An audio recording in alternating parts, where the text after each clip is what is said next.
The first step in producing Waterfall sample cards is to lay off the fabrics in their sequence of colors.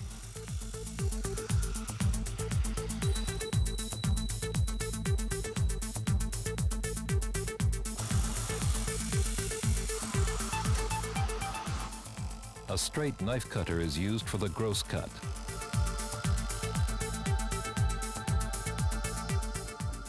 Then the fabric stacks are cut into large strips with the sample cutting and pinking machine.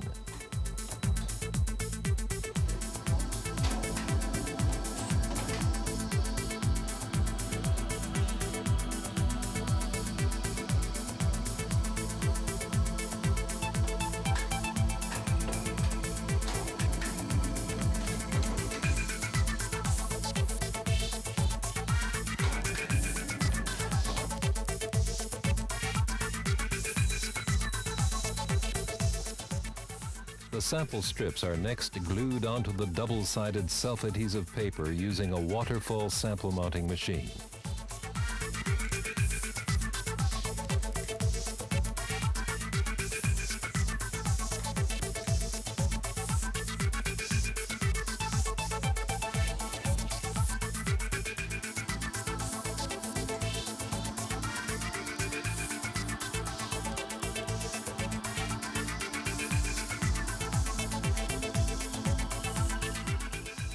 Again, the sample cutting and pinking machine is used, this time for the final cut from a full-width waterfall to narrow waterfall strips. Meanwhile, all the product information required to identify each sample is printed directly from the computer onto the sample card by a special card and cap printer. Finally, the waterfall strips are glued onto the sample cards.